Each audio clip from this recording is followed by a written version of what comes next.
If ancient civilizations were primitive, who built this?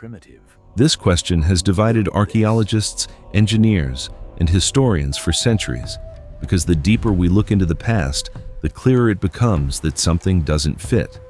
It's not just about ruins or curious monuments.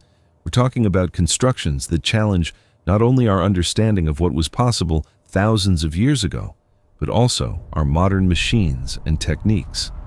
Start with the Great Pyramid. 2 million blocks of limestone, some weighing 70 tons, placed with such exact precision that you can't insert a sheet of paper between them. The pyramid is aligned to the cardinal points with an error less than 1 degree. Its base has all sides with practically the same size, with a variation of only a few centimeters across more than 200 meters. How do you move a 70-ton block without modern machines? What was the tool that cut limestone blocks with such accuracy? Because simple copper and bronze wouldn't do it. But here's the detail that documentaries don't mention. The Pyramid of Khufu was built in such a way that its height multiplied by 2 pi results in its perimeter. That's not coincidence. It's the same proportion that the Greeks discovered 2,000 years later. The Egyptian builders were calculating with irrational numbers, with a number that shouldn't be known, with pi. A concept that official history says was formalized by Archimedes in the 3rd century BC. But the pyramid was already there, holding the secret 4,500 years ago. In 2016, the engineering company Petrogress tried to replicate the cutting of an Egyptian limestone block using modern diamond tools, including CNC equipment. The result? It took 14 days of continuous work to replicate what should have taken hours. And yet, their precision fell short. They used technology you'd expect to find in a cutting-edge technology lab in Silicon Valley. And yet, they lost. There's no documentary that mentions this, but the records are there. Some engineers preferred to keep silent. But that's just the pyramid. Cross the world. In the Andes region, in Sacsayhuaman, near Cusco, there's a fortress whose construction represents such a great challenge that traditional historians still can't adequately explain it. The stones have no mortar. They didn't use glue, just perfect fitting. Stones of up to 300 tons fit so well that cloth can't enter between them. They were cut at complex angles, some with 12 or 14 different sides, all adapting to each other like a three-dimensional puzzle. Scientists from the Zurich Polytechnic Institute conducted an experiment. They tested the resistance of a scaled replica of the Sacsayhuaman joint against simulations of 8.0 earthquakes on the Richter scale. The structure dissipated energy so efficiently that the blocks moved like a single organism, distributing force equally among all. Engineers call this a natural damping system. Building this would require advanced knowledge of wave physics and material elasticity, knowledge that, theoretically, only existed after Newton. But there it was, working perfectly for 4 centuries. Devastating earthquakes passed through there, and the structure remained intact, while Spanish colonial buildings that came later simply collapsed. Here's what no one talks about. In 1950, an earthquake of magnitude 8.0 struck Cusco. Sacsayhuaman remained practically unscathed. But the Catholic cathedral, built with superior technology 400 years later, partially collapsed. The Spanish used the cathedral as a statement of technological and spiritual superiority. The historical irony is that they built their iglesia using the Inca stones they managed to steal from other temples. They destroyed the Inca construction knowledge and replaced it with conventional masonry. And the result? The ancient Inca structure resisted the 8.0 magnitude earthquake better than European progress. No one talks about this. Pumapunku in Bolivia is perhaps the most disturbing enigma. Red granite blocks, andesite, sandstone, channels sculpted in perfect geometric patterns, hinge joints that suggest articulated doors of a precision you'd expect to find in a modern factory. Researchers from the La Paz History Museum did something that shouldn't be possible. They tried to reproduce one of these hinge joints using only copper, bronze, and stone tools, the same ones the Tiwanaku supposedly had. The experiment lasted 8 months. Result: impossible. They couldn't achieve the necessary tolerance. A Bolivian craftsperson who attempted the challenge declared that you would need to see the work being done to understand the technique, which is to say that no written documentation or oral tradition survived. The knowledge disappeared completely. But the pieces, they're still there, in Pumapunku, screaming how much we don't know. Some researchers claim that the margin of error in execution is less than ½ millimeter. Many blocks were moved from a quarry kilometers away, descending steep slopes without leaving clear traces of how this logistics was executed. Let's cross the ocean. The stone of Baalbek in Lebanon is a single block of limestone that weighs 800 tons. Yes, 800 tons.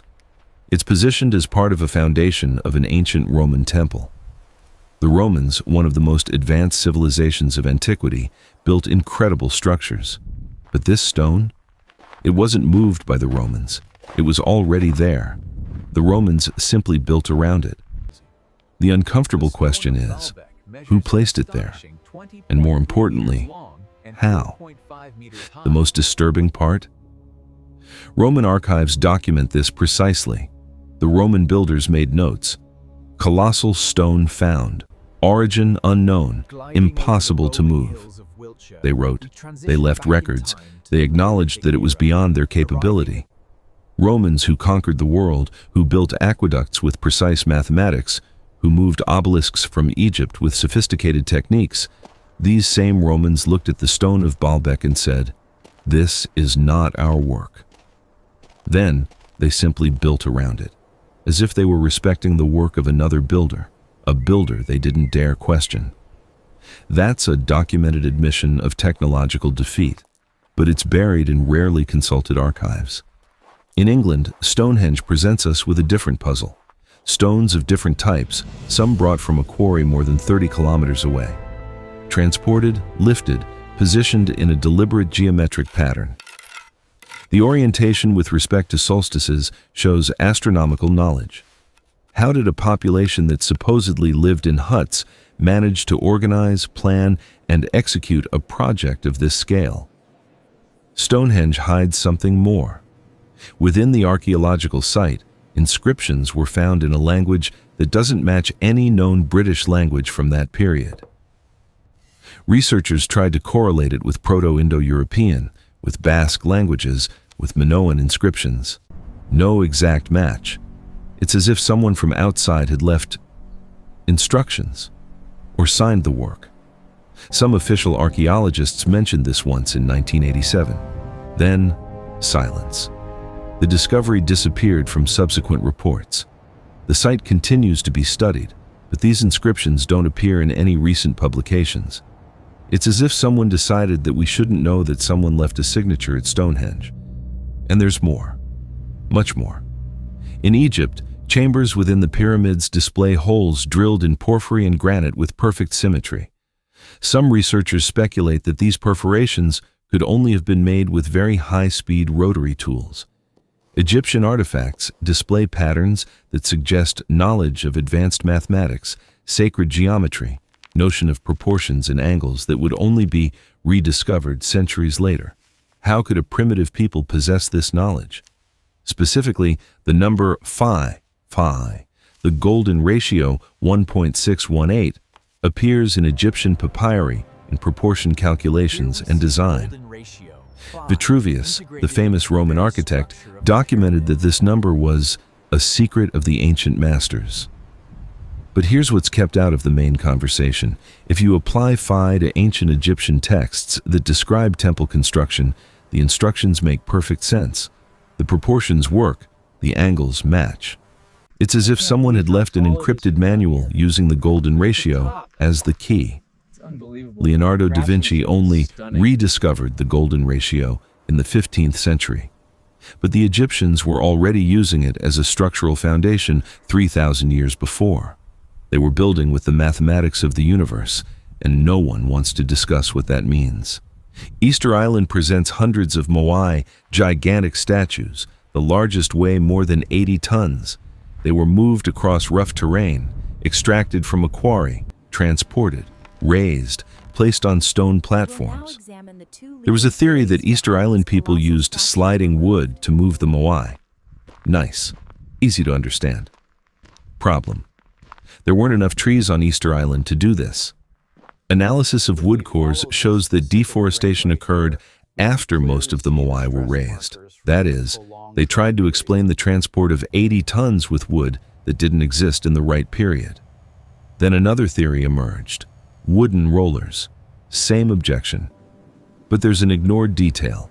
Recent studies show that the moai were moved in specific periods of the year during particular astronomical phenomena, as if the alignment of celestial bodies was relevant to the process, not to count time. For something else.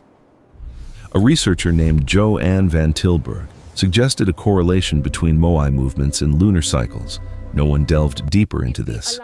It's a clue that asks for context. And all of this on a remote island, far from the continent, in a population that supposedly had limited resources and no advanced technology. But the moai are there, immobile, witnessing. The problem is not a lack of proof. The problem is that there's too much proof. And this proof screams a contradiction that the traditional narrative can't resolve smoothly. If these civilizations were primitive, if their knowledge was rudimentary, if their tools were simple, then how do we explain the precision? How do we explain the scale? How do we explain the sophistication? Some will say it was just manual labor, that it was possible to move enormous blocks with brute force, with levers, with ramps, with ropes. Maybe it was possible to move a 70-ton stone using only manpower. But that doesn't answer the other questions. It doesn't answer how you cut granite with 0.5 millimeter precision. It doesn't answer how you align a pyramid to the cardinal points with infinitesimal error. What we're seeing is a global pattern, from one end of the world to the other.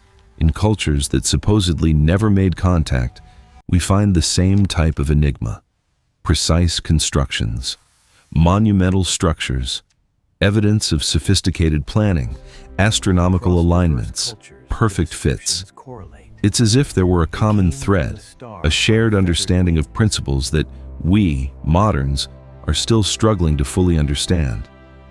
Maybe the problem lies in our initial assumption. Maybe we're wrong in calling these civilizations primitive. Maybe primitive is the wrong word.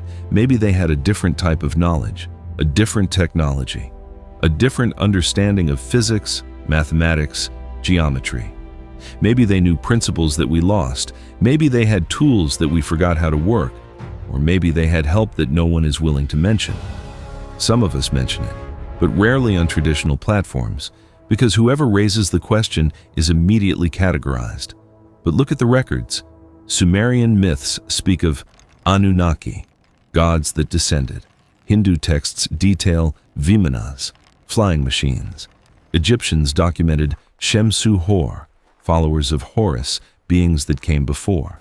Ancient Chinese recorded those who descended from the sky, cultures separated by oceans, civilizations that never knew each other, describing the same thing: visitors, helpers, engineers. The probability of this being coincidence is so infinitesimal that it didn't even merit being mentioned. But it deserved serious investigation, without censorship, without fear of seeming credulous. The truth scares because it challenges our position in the universe, not because it's unlikely.